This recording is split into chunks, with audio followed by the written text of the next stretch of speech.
Hello friends, आज के video में हम जानेंगे लस्ट कॉशन मूवी की कहानी के बारे में। ये एक हिस्टोरिकल ड्रामा मूवी है। इस पिक्चर में एक लड़की जासूस बनकर अपने दुश्मनों को मार डालने की कोशिश करती है। तो चलिए बिना टाइम वेस्ट करे फटाफट से कहानी को शुरू करते हैं। कहानी की शुरुआत चाइना में 1942 के शंघाई शहर से होती है, जब जापानीज लोगों का शंघाई पर कब्जा होता था। फिर फिल्म में मूवी के मेन कैरेक्टर चिया की एंट्री होती है, जो अपनी कुछ दोस्तों के साथ जुआ खेल रही है। तभी घर की घंटी बजती है और कहानी का दूसरा मेन कैरेक्टर मिस्टर यी की एंट्री होती है। मिस्टर यी चाइनीज होने के बावजूद जापानीज कंपनी में काम करते हैं। वो उनकी स्पाई डिवीजन में काफी ऊंची पोस्ट पर है। मिस्टर यी अपनी वाइफ के पास आकर डायमंड के बारे में कुछ बातें करते हैं। फिर कुछ देर बाद मिस्टर यी वहां से चले जाते हैं। उनके जाने के कुछ देर बाद चिया भी वहां से चली जाती है। अगले सीन में चिया शहर में जाती हुई दिखाई जाती है। वो शहर के किसी रेस्टोरेंट में जाकर फोन पर किसी से कुछ बात कर रही है। फिर कहानी सीधा 4 साल पीछे चली जाती है, जब बहुत सारे लोग जापानीज शासन से परेशान होकर शहर छोड़कर जा रहे हैं। यहाँ पर हमें चिया और उसकी एक दोस्त लाए दिखाई जाती है। लाए चिया से पूछती है, तुम्हारे पिता तो इंग्लैंड में हैं, तो तुम वहां क्यों नहीं चली जाती? जिस पर चिया जवाब देती है कि मेरे पिता मुझे छोड़कर चले गए हैं। इसके बाद कहानी सीधा हांगकांग यूनिवर्सिटी में दिखाई जाती है। तभी कहानी में एक और मेन कैरेक्टर क्वांग की एंट्री होती है। जापानीज लोग चाइना पर राज कर रहे हैं। ये बात क्वांग को बिल्कुल अच्छी नहीं लगती। कुछ समय बाद अपने कॉलेज में होने वाले ड्रामा में क्वांग को एक एक्ट्रेस की जरूरत है, इसलिए वो चिया और लाई दोनों को उसमें इनरोल करने को कहता है। वो इस ड्रामा के जरिए लोगों के अंदर जापानीज के प्रति आग भड़काना चाहता है। अगले दिन चिया को एक लेटर आता है जो उसके पिता ने भेजा था। उसमें लिखा था कि उसके पिता ने लंदन में शादी कर ली है और वो वहां पर अपनी जिंदगी खुशी खुशी जी रहे हैं। उस दिन चिया थिएटर में जाती है और मूवी देखते देखते खूब रोती है। कुछ दिनों बाद इनके ड्रामा का दिन आ जाता है। ड्रामा के एक सीन में एक सोल्जर को मरते हुए दिखाया जाता है।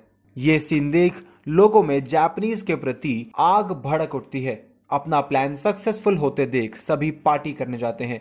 जब सब वापस घर जा रहे थे तो क्वांग चिया के पास बैठा हुआ दिखाया जाता है।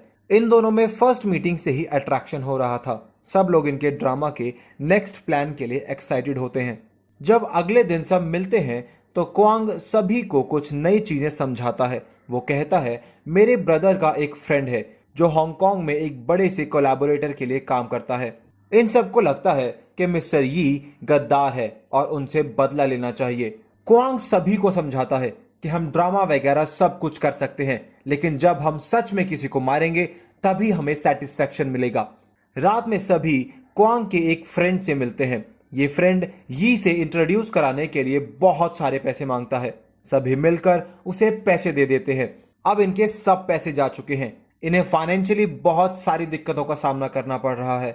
इनका एक फ्रेंड बहुत ही ज्यादा रिच है। वो इनके लिए एक अलग से घर देखता है जहां पर ये सब रह सके और अपना ऑपरेशन संभाल सके। चिया और उसके दोस्तों का प्लान होता है कि वो मिस्टर यी की वाइफ से दोस्ती कर लेंगे, फिर बहुत आसानी से ये मिस्टर यी को मार सकते हैं। क्वांग का फ्रेंड चिया और मिस्टर यी को उसकी वाइफ से इंट्रोड्यूस करा देता है। चिया, क्वांग और उसके फ्रेंड्स सब डरे हुए होते हैं क्योंकि वो पहली बार ये काम कर रहे हैं। चिया मिस्टर यी की वाइफ से मिलती है और पूरा दिन उन्हें टाउन घुमाने में बिता देती है। बातें करते करते उन्हें पता लगता है कि चिया और मिस्टर यी की वाइफ दोनों एक ही गांव से हैं, इसलिए इन दोनों में बहुत ही अच्छी दोस्ती हो जाती है। रात में चिया और उसके फ्रेंड्स को दिखाया जाता है। उसकी फ्रेंड लाए उसके पास आती है और पूछती है कि मिस्टर यी कैसे थे, जिस पर चिया कहती है, जैसे मैंने इमेजिन किया था वैसे वो बिल्कुल नहीं है। अगले दिन मिस्टर यी की वाइफ ने चिया को अपने घर पर बुलाया होता है और वहां पर वो जुए का गेम खेलते हैं और इस तरह सभी अच्छे दोस्त बन जाते हैं। अगले सीन में हम देखते हैं कि सभी फ्रेंड्स टारगेट प्रैक्टिस कर रहे हैं। सभी के पास गन है, लेकिन कोई भी सही से निशाना नहीं लगा पा रहा। ये सब देखकर अमीर फ्रेंड बहुत ही ज्यादा फ्रस्ट्रेट हो जाता है क्योंकि वो बहुत सारे पैसे खर्च कर रहा है, लेकिन फिर भी कोई सही से काम नहीं कर रहा। क्वांग इस बात पर थोड़ा सा चिढ़ता है और कहता है, क्या हुआ अगर हम सही से टारगेट नहीं कर पा रहे? ये हमारा फर्स्ट टाइम है, लेकिन प्रैक्टिस के बाद भी अगर कोई नहीं कर पाया तो मैं खुद जाऊंगा मिस्टर यी को मारने। अगले दिन चिया मिस्टर यी की वाइफ से मिलने आती है। आज मिस्टर यी की वाइफ को जुआ खेलना है, लेकिन उसकी एक फ्रेंड नहीं आई होती, इसलिए वो नहीं खेल पाते क्योंकि ये 4 लोगों का गेम है। तभी सामने से मिस्टर यी आते हैं। मिस्टर यी की वाइफ उन्हें जुआ खेलने के लिए इनवाइट करती है। सभी गेम खेलना शुरू करते हैं। यी की वाइफ चिया से कहती है कि मुझे मेरे हस्बैंड के लिए एक सूट सिलवाना है। चिया कहती है कि एक बहुत ही अच्छा टेलर है, उसके पास मैं तुम्हें लेकर जा सकती हूँ, तुम मुझे कॉल करना और फिर हम वहां चलेंगे। फिर चिया पास में ही रखा कागज उठाती है और उस पर अपना नंबर लिखने लग जाती है। चिया कागज पर इस तरह नंबर लिखती है कि वो मिस्टर यी को साफ साफ नजर आए। चिया को लगता है कि मिस्टर यी अगर उसमें इंटरेस्टेड होंगे तो जरूर कॉल करेंगे। अगले दिन ठीक ऐसा ही होता है। चिया फिर यी के लिए एक सूट खरीदती है। चिया ने अपने लिए भी एक न्यू ड्रेस खरीदी होती है, जिसे वो ट्राई करने के लिए अंदर जाती है। तभी मिस्टर यी टेलर से बातें करने लग जाते हैं और कहते हैं, चिया तुम्हारी बहुत अच्छी कस्टमर होगी। एक सेकंड के लिए ऐसा लगता है कि टेलर सब सच बता देगा, लेकिन चिया के फ्रेंड्स ने उसे पहले से ही बता रखा था कि उसे क्या कहना है। टेलर भी हाँ में हाँ मिला देता है। इसके बाद मिस्टर यी अपने सारे अपॉइंटमेंट कैंसिल कर देते हैं क्योंकि वो चिया के साथ डिनर करना चाहते हैं। डिनर की जगह पर मिस्टर यी चिया से कहते हैं, मैंने तुम्हें डिस्टर्ब तो नहीं किया? चिया कहती है, आज मैं बहुत ही बोर हो रही थी, फिर आपका कॉल आया, मुझे अच्छा लगा। फिर यी चिया के हस्बैंड के बारे में पूछते हैं कि वो करते क्या हैं, जिस पर चिया कहती है कि तुम मेरे हस्बैंड में ही ज्यादा इंटरेस्टेड हो, तुम उसी के साथ डिनर क्यों नहीं करते? चिया नाराज होकर कहती है, तुम लोग औरतों से छोटी छोटी बातें करते हो, सारी इंपॉर्टेंट बातें तुम मर्दों से ही करते हो। मिस्टर यी कहते हैं, हमेशा से मैं अलग अलग लोगों से मिलता हूं और वहां मुझे बहुत ही फॉर्मल बातें करनी पड़ती हैं, पर तुम्हारे साथ ये छोटी छोटी बातें मुझे बहुत ही अच्छी लग रही हैं। यहाँ पर ज्यादा लोग नहीं हैं, मुझे शांति चाहिए थी, इसलिए मैं आपको यहाँ लाया हूँ। मैं जितने भी लोगों से आज तक मिला हूं, तुम उन सभी से बहुत ज्यादा डिफरेंट हो। फिर दोनों घर की तरफ निकलते हैं। यी चिया से कहता है कि मैं तुम्हें कॉल करूंगा, मेरी एक और अपॉइंटमेंट है, इसलिए मैं तुम्हारे साथ घर पर नहीं आ सकता। अगले सीन में सभी दोस्त चिया के घर पर बातें कर रहे होते हैं। चिया कहती है वो मुझ में 100% इंटरेस्टेड है, वो जरूर मुझे फिर से कॉल करेंगे।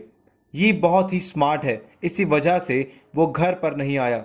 अगर उसे कभी भी मुझसे मिलना है तो वो मुझे अपनी जगह पर बुलाएगा। बात करते करते सब फ्रेंड्स अचानक वहां से उठ जाते हैं। अब लाए चिया से बात करने लग जाती है। वो चिया से कहती है, अगर तुम्हें यी के साथ इंटीमेट होना पड़े तो तुम्हें आदमियों के साथ कुछ एक्सपीरियंस होना चाहिए। सभी दोस्तों ने ऑलरेडी डिस्कस किया था, सभी फ्रेंड्स में से सिर्फ अमीर लड़का ही किसी लड़की के साथ इंटीमेट हुआ है। इसी वजह से लाइट चिया को कहती है अब उसे उस लड़के के साथ सोना पड़ेगा। रात होती है और यह अमीर लड़का आता है और फिर वो दोनों एक दूसरे के साथ इंटीमेट हो जाते हैं। नीचे चिया के सभी फ्रेंड्स उसका वेट कर रहे होते हैं। कुछ देर बाद चिया को यी का कॉल आता है। उसे पता चलता है कि अचानक से मिस्टर यी का ट्रांसफर हो गया, इसलिए अब उन्हें दूसरे शहर में जाना पड़ेगा। चिया लास्ट बार मिस्टर यी से मिलना चाहती है, लेकिन यी की वाइफ एक भी मौका नहीं देती। चिया रोने लग जाती है, उसने जो सब किया वो सब अब बर्बाद हो गया। सभी दोस्त बहुत ज्यादा डिसअपॉइंटेड हो जाते हैं और वहां से जाने के लिए तैयार होने लगते हैं। थोड़ी देर में क्वांग का फ्रेंड वहां जाता है। ये क्वांग का वही फ्रेंड है जिसने इस सभी दोस्तों को मिस्टर यी और उसकी वाइफ से इंट्रोड्यूस कराया था। उसे शक था कि यी के खिलाफ ये कुछ ना कुछ तो कर रहे हैं। वो घर में चिया को देखता है तो उसे सब पता चल जाता है कि यहाँ कुछ ना कुछ तो गड़बड़ है। वो अब इन्हें ब्लैकमेल करने लग जाता है। वो क्वांग को कहता है कि तुम मुझे अब पैसे दो, वरना मैं ये सब यी को बता दूंगा।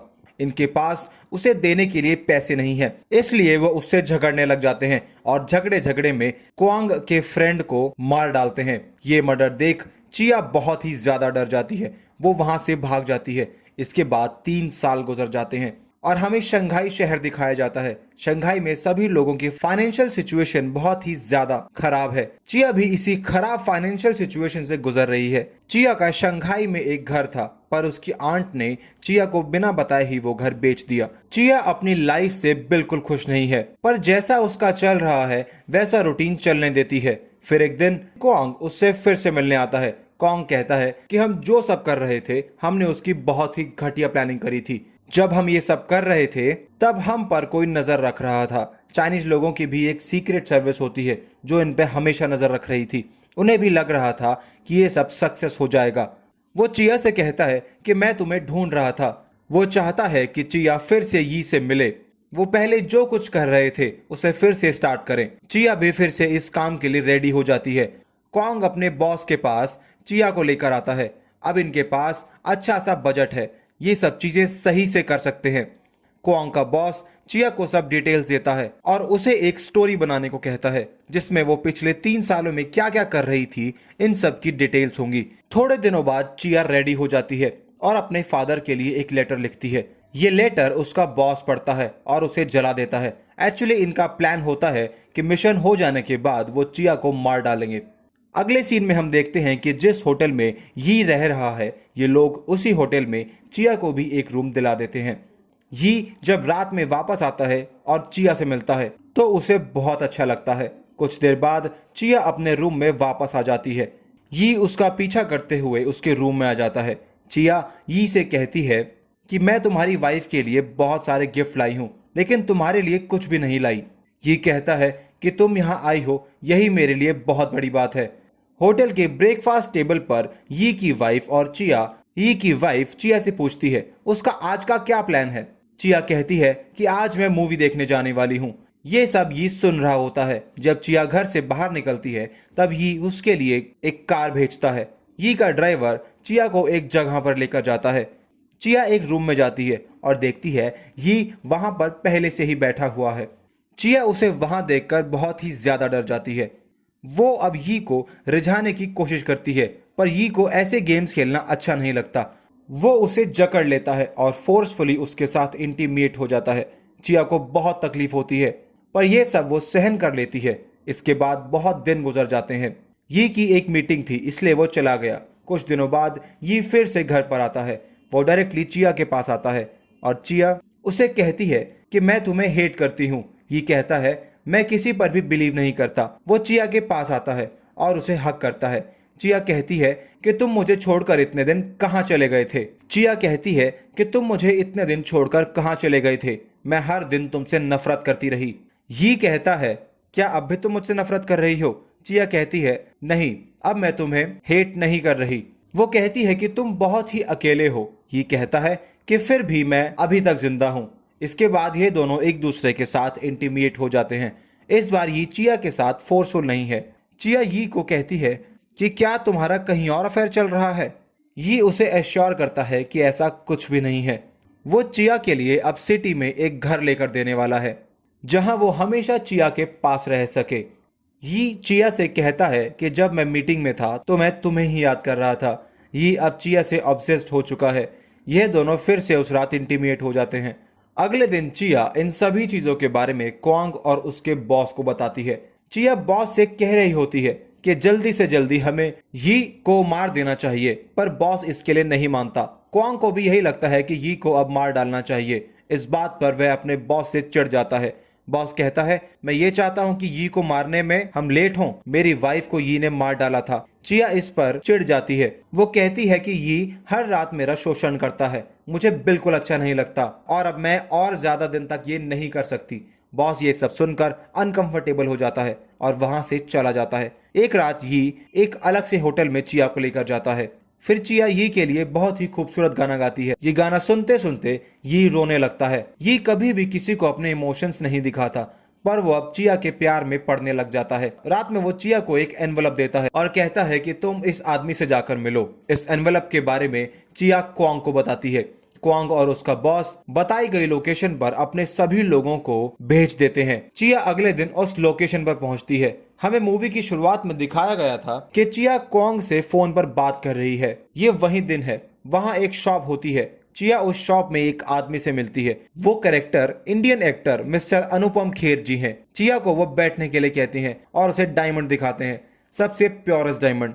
ये ने चिया के लिए खरीदा होता है। चिया ये सब देखकर बहुत ही ज्यादा सरप्राइज्ड हो जाती है। क्वांग के आदमी वेपन्स लेकर डायमंड शॉप में अब रेडी हो जाते हैं और फिर यी चिया से मिलता है। यी को कहीं और जाना था लेकिन चिया यी से कहती है हमारी डायमंड रिंग रेडी हो गई होगी, हमें पहले उसे देखकर आना चाहिए। ये दोनों वापस डायमंड शॉप पर जाते हैं। यी अब पूरी तरह से चिया के प्यार में पड़ चुका है।